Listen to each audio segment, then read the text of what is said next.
People think the worst thing a city can do to you is make you hurry. They forget about what it does when it makes you wait. My name is Nathan Cole. I turned 42 this winter and I keep buildings alive. That's the grand way of saying I manage mechanical systems for a pair of glass high-rises on the river chillers, boilers, belts, dampers. I can tell you when a pump bearing is going by the sound it makes at 2 a.m. through a concrete wall. You learn the language of machines when people insist on sleeping in comfort. My wife is Iris. She's 36, a physical therapist who knows what to do with broken shoulders and stubborn habits. The year we moved into our apartment on the 21st floor, she hung a plant on the window hook and said, "This is the point where we stop being people who only recover from things." I believed her. I wanted to. The window faced the water. Barges slid along like patient animals. Across the river, another tower wore its own grid of light, a mirror if you squinted.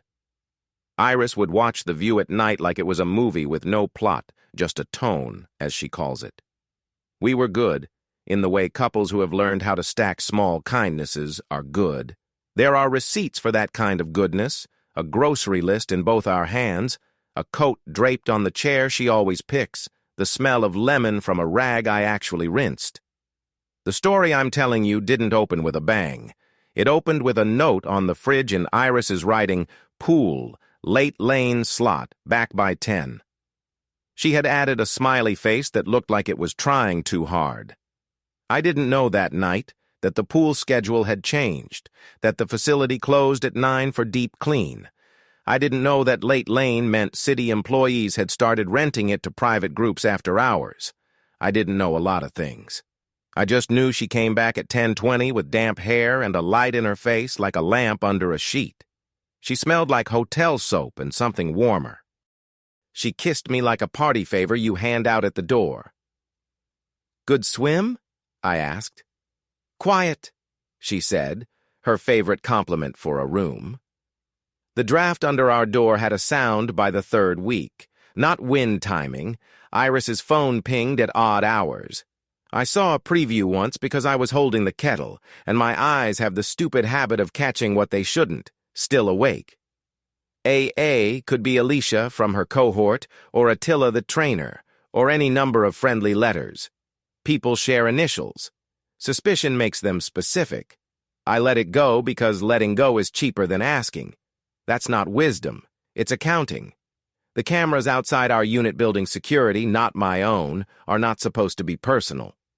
I maintain them for the complex and pretend not to notice when they teach me things about my own life. Around 11 on certain nights, the hallway camera caught a shape moving past my shape, often and sometimes, 20 minutes prior, a figure that paused at our door. Not a delivery, no bag, no hopeful posture. Just a pause, a hand near the jamb, the slight tilt of the head like someone listening to the silence. Then gone. I told myself our neighbors were odd. We live in a building that expects odd to curdle into art. One Tuesday, the concierge handed me a spare fob in a small envelope. "Mrs. Cole requested a backup," she said politely. I turned the envelope in my palm. "When?" "Yesterday morning," she said, scanning a clipboard she did not need to consult. "Said she'd leave it for her husband." In our apartment, Iris sat cross-legged on the floor sorting through an avalanche of clinic forms. "Thanks for the fob," I said, holding it up. She looked at it blankly. "What fob?" "The one you asked Lila to print." "Oh." She blinked, then smiled too fast. "Right. I thought we should each have two. I left yours." She pointed to the sideboard, where there was no envelope. I held mine up. She laughed. "The building's ahead of me," she said. "Tell them thanks." I told myself that logistics are loud when you're tired. That night I slept like a man who knows how to fix machines but not rooms. There are cities where winter arrives like a ceremony. In ours, it just turns a corner and sits down. I came off a double at 4 a.m. and stared out at the river. Across the way, on the identical tower's 21st floor, a square of light glowed in the same position as ours. Even from this distance, you could tell someone was moving inside, one shadow crossing, then another. It was comforting, then eerie, then something else. A choreography mine didn't match. The light across started to blink on, off, on uneven, like a hand on a switch. I stepped closer to the glass. It blinked again, in a pattern you could make out if you wanted to make a signal where there might be none. Someone moved behind the curtain. Another light flared on, a phone, lifted. I reached for my own by reflex, as if the proper response to someone else's midnight were to make yourself reachable. The phone buzzed before I touched it. Still awake? I put the phone on the counter and left it alive. Across the river, the light steadied. In our kitchen, my breath made a circle on the glass and disappeared. Here is where a story like this tries to decide what it's going to be. You can either be the man who asks early or the man who collects reasons. I'm a collector. I bought 2 cheap Wi-Fi plugs and replaced the lamp modules under the pretense of saving energy. I checked the logs. On 3 nights, the living room lamp switched on at 12:07 a.m. and off at 12:09. We were in bed for both. The app logged the toggles as manual. Insomnia? I asked Iris lightly the next morning. Not lately, she said, tying her hair into a knot that meant hurry. Lights turned on at midnight. She smiled like I'd told her about the weather. Ghosts. A week later, she left her gym tote on the bench and jumped into the shower when she got home, which is a normal thing humans do when they live with someone. The tote gaped. Inside, a rolled towel wet at one end, a second phone, and a ring of keys with a brass tag stamped A3. The phone was off. The tag had a texture my fingers remembered from a different life storage lockers, mechanical rooms, places you don't live but visit when it matters. I closed the tote because I am a coward who doesn't like the names that word calls itself. I put the kettle on and stood at the window and watched the barge push against the wind like a man who had decided not to change plans. We were not a screaming couple. We are not. That's the worst part. You don't get to use volume as proof. You get to inventory smiles. Iris was soft with me. She brought me tea like apologies you could drink.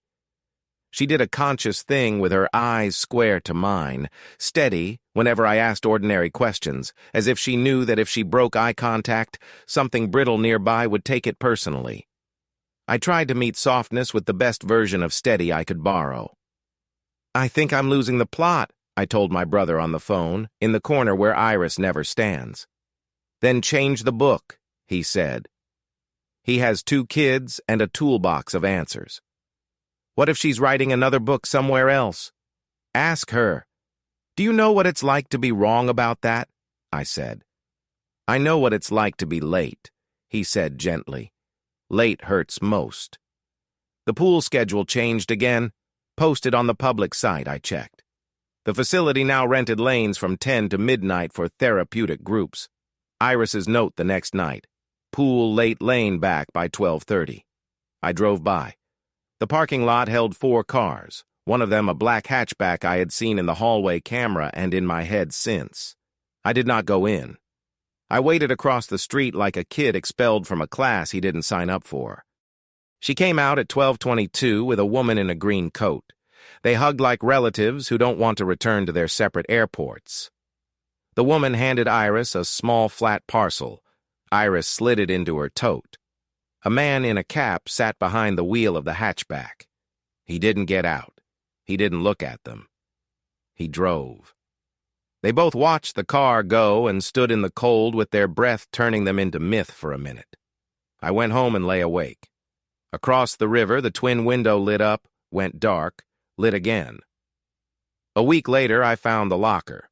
It wasn't a private detective thing, nothing cinematic. It was a line on a bank statement everyday storage facility, $39 a month. The unit number was in the memo, A3, the same tag. I told myself this could be skis. It could be the boxes from the move we didn't have the heart to open. It could be the kind of reasonable thing you never explain because explaining it makes it sound like what it isn't. I went mid-morning on a Wednesday. The woman at the front desk had a name tag and a patience that had learned new muscles.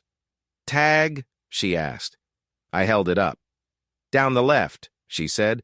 "Third row. Holler if it sticks." It stuck. I turned the key harder than keys like. The door snicked up like a blind, slow and embarrassed. Inside, cardboard boxes with tape edges smoothed by hands, a black duffel, a plastic tote labeled linens that did not hold linens, a roll of bubble wrap, and a small metal lockbox with a cheap luggage lock. I opened the tote labeled linens because I am willing to do small dishonesties if the box invites me. Inside, prepaid phones in their blister packs, a stack of notebooks, 2 burner laptops still in plastic, a bag of toiletries travel-sized like careful thoughts, and copies of forms you hope to never sign protection orders, intake papers for a shelter, emergency contacts printed but blank. The notebooks were labeled in neat hand Ruth, Marley, June, names that didn't belong to my life. The first page of Ruth had notes like a medical chart. Ruth, 41, type 1, out of Penn's Wed, husband controls card, meet at south stairs of pool, send to Dr. M, pro bono, refill 2 WKs, call after 2 p.m. There were lists of numbers I didn't recognize. A few had a small H after them. The backs of some pages had maps drawn, not with roads, but with instructions. Buzz 4 times, wait, if porch light on safe. I stared at the stack and felt my certainty go thin. I thought of the parcel in the parking lot, the woman in the green coat. A story assembled itself that did not include adultery and still felt like betrayal of our agreement to keep our home a place that wasn't built on secrets I wasn't strong enough to hold. Iris called while I was sitting on the concrete in front of A3 with the roll-up door half down like a bad apology. "Hey," she said. "You okay?" "Yeah," I said. "You?" "Busy. Later lanes tonight. Don't wait up." "I won't," I lied. I put everything back as if I could earn points for neatness. I slid the door down. It stuck again, like it resented being a door at all. I didn't tell her I'd found the locker. I'm not sure what version of me I'm most ashamed of, the one who thought it was an affair, or the one who wanted it to be because that plot comes with rules you can Google. What Iris was doing didn't fit neatly into sins we have language for.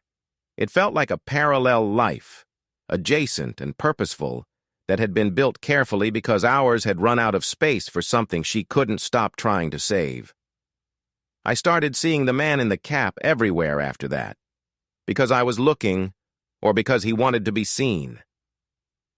At the gas station, 2 pumps over, filling slowly like he was measuring time, parked at an angle under the river bridge, in the mirror of a coffee shop window.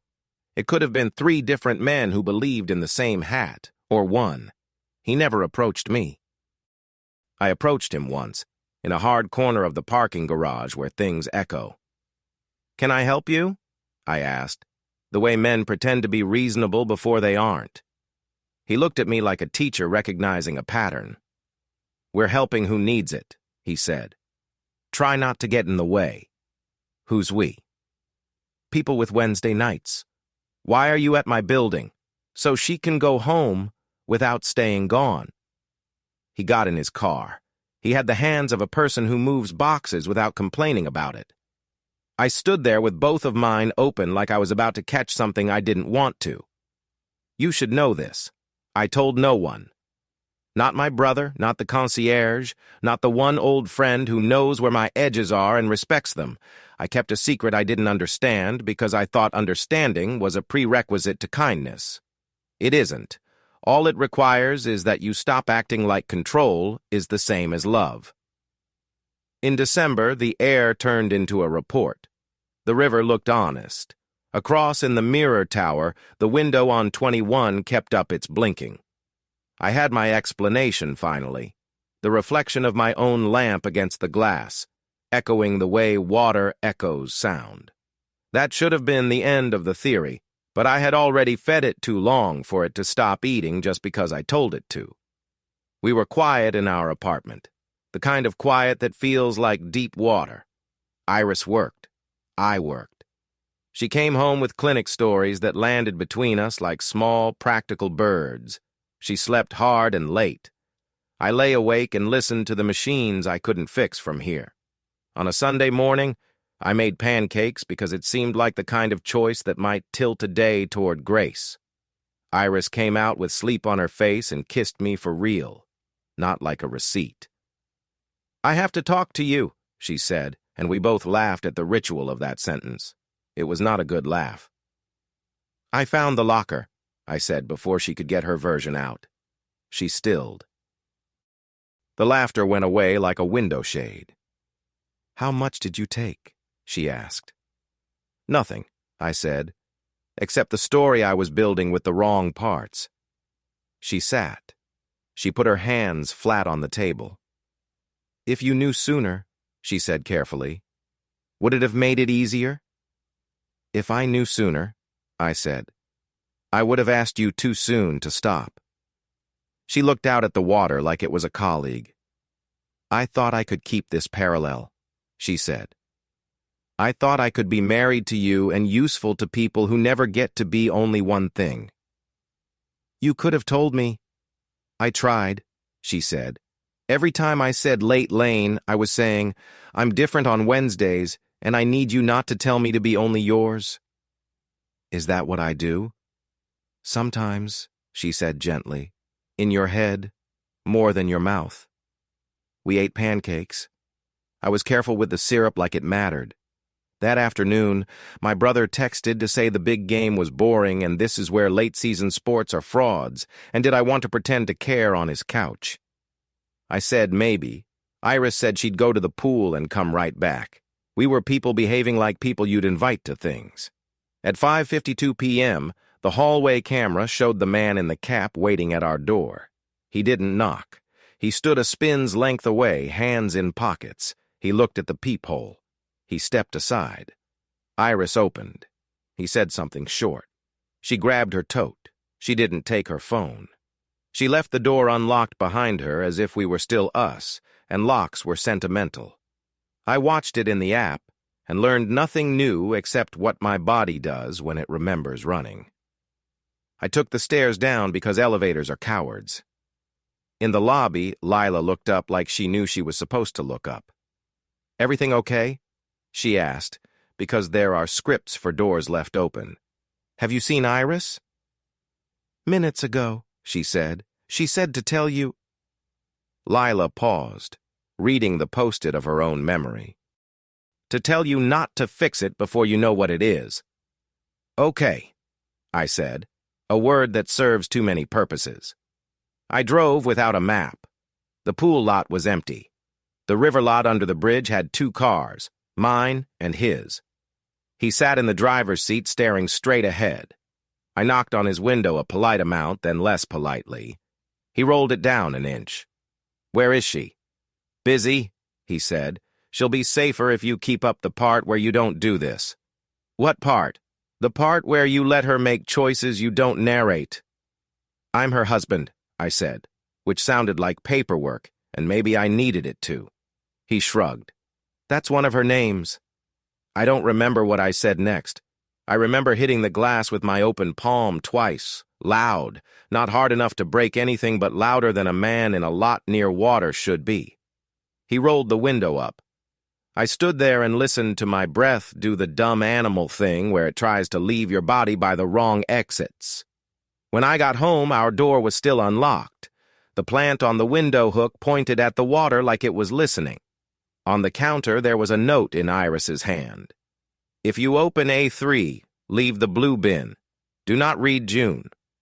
Underneath, smaller, "I love you." This is part of that. I went to the storage unit because the note might as well have been a switch I was not the kind of person to ignore. The door stuck. The unit smelled like cardboard and decision. I stared at the blue bin. I opened the blue bin because I am still that person. Inside, a stack of sealed envelopes addressed to women's names, pre-stamped, postmarked Future Wednesdays, a sheet of instructions in a different hand from Iris's, printed, if delayed, deliver to Clinic Co. Dr. M., check watchers at 3 p.m., use stairwell, never elevator. There was a folded page at the bottom with a single sentence. I still don't know if I misread because of what I wanted it to be. If he escalates, call Adrienne restraining paperwork prepped. There aren't many he's in our life. The kind of hurt that sentence carries is different from the hurts you anticipate. I put the paper back under the stack like I could reverse a kind of gravity. I shut the bin. I shut the unit. I left the tag on the counter where we leave mail we intend to honor later. I didn't sleep. The river performed its snake routine. Across the way, the mirror window blinked 2 times, then stayed lit, then went dark like a promise it couldn't keep. At 2:15 a.m., the landline rang once. When I picked it up, there was a voice this time, low, a whisper organized into words by effort. "Nate," she said, "listen. I'm here. Everything you think is happening is half true. The half where you're in danger is smaller than the half where you're afraid." "I don't understand any sentence you just said." "That's the point," she said softly. "I can't keep you safe if I have to keep explaining." "Where are you?" "At work," she said, and I knew that meant not the clinic. "Are you alone?" Silence. Then, "I'm not alone in the way that will make this worse." The line went quiet the way lakes do when wind remembers whose turn it is. The next day, my badge wouldn't open the mechanical room at work. I had locked myself out 3 times in 10 years. The system knew my stumbles. This was different. The screen read, "Access revoked." My phone chimed. A message from HR with polite words arranged around leave with pay and investigation and building camera access notifications. I thought of all the nights I had sat in the control room and watched the hallway feed and pretended not to be a man using a system to do what he was afraid to do with his mouth. I went home and cleanly, carefully, lost a little more of the plot. 2 days later, there was a knock at our door. Not a neighbor knock, not a package, the kind of knock that rehearses being patient. I opened to 2 officers and a woman in a gray sweater with a clipboard and the softest eyes I've ever been mad at. "Mr. Cole," the woman said, "I'm Adrienne. I'm with the crisis team. We got a call. We'd like to check in." "I didn't call," I said. "People who love you did," she said. "May we come in?" I stepped aside like a host because the mix of shame and relief can make a person stupidly polite. They looked at the counters. They looked at the plant. Adrienne looked at the window long enough to understand what it does to a person to live with parallel lit squares. "Sometimes," she said, "real danger and the feeling of danger happen at the same time. It doesn't make you wrong. It doesn't make you right. It makes you a person." "I'm not dangerous," I said, which is something dangerous people say. I heard it. "I'm just waiting," she offered. "Yes," I said, and sat down without being told. We talked. I told fewer lies than I could have. The officers weren't bored. That helped. No one accused me of anything. No one promised I'd like the options. Adrienne left a card. "If the river starts talking louder than the room," she said, "call. You don't owe us a perfect story to deserve help." When they were gone, I stood at the window and realized the square across the river is not a mirror so much as an alibi for every suspicion you want to practice. You can make a whole life out of reading lights that are your own. That night, Iris didn't come home. She left a message instead. "Wednesday rules, lantern only." It's not a sentence anyone should need their husband to translate. I went to A3. I took the lantern. I didn't take the bin. I rode out because I am, despite every proof otherwise, teachable. The cove was a mouth not speaking. I sat. I let the lantern burn. At 9:40, a skiff's bow cut the reflection of the twin tower into pieces I could digest. Jason rowed. He had a woman sitting low in the bow, hood up, head down. He tied up on the other side of the rock. He did not greet me. I held the lantern up because I thought that might mean something to someone. The woman stood, swayed, put a hand on the gunnel-wide wristband, hospital white, and lifted her head. It wasn't Iris. Her face was someone else's problem, and now mine. She said, "Thank you," to no one, and to us both. Jason looked at me for the first time like a person. "Safe," he said. "Go home." "Where is she?" "Do you want the truth or the detail?" he asked. "Truth," I said, "because I'm finally that stupid, brave person."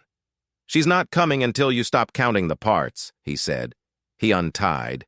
He rode. The lantern hissed like it had decided to memorize the night differently. On the dock, with the lantern dying, I waited for a letter under our door. None came. The porch light across the river blinked once, maybe an elevator. I went upstairs and found the plant facing the water like it had always wanted to.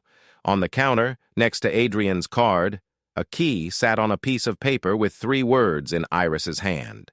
"Pick staying. Please. That's where I'm leaving you." Not because the story stops, but because I finally understand that endings are just the spot where someone else sets their cup down and walks out of the kitchen. Some nights at 2:15, the landline still rings once. I answer and say nothing. Sometimes the breath on the other end is wind. Sometimes it's exactly the person I married choosing to remain half a sentence so I don't rebuild her into something heavier than she is. On Wednesdays, I row to the cove with the lantern, and I let it burn the amount of time a man can reasonably call love before it turns into something he uses as proof. Across the river, a window lights up and goes dark. I stand far enough away from the glass that I don't see my face in it. I leave the blue bin where it is. I keep the tag on the sill. I practice not fixing what I can't name. I'm telling you this so you don't go searching the other tower for your life when the room you're in is the one still holding a chair for you. I'm telling you this because there was a version of this story where I broke something and made a better villain for the cops, and there's a version where I move out and become a person with clean corners and no drafts. Neither is more honest than the third option I'm practicing, staying in a room with a window that faces the water, letting the machine keep its hum, and learning to sleep while lights I can't control make patterns that do not require my narration. If she comes back, I'll learn her name again. If she doesn't, I'm not going to spend my life measuring my loss against the width of a river. Either way, I've put the spare fob on the hook by the door for a life that includes people who leave and return without asking my permission. The window is still there in the morning. The barge moves like an animal doing its job. The plant leans toward the light. I make coffee. The kettle takes the time it takes. And if the phone rings once at 2:15, I'll answer, and I'll let the silence be what it is, which is sometimes the kindest version of the truth you get.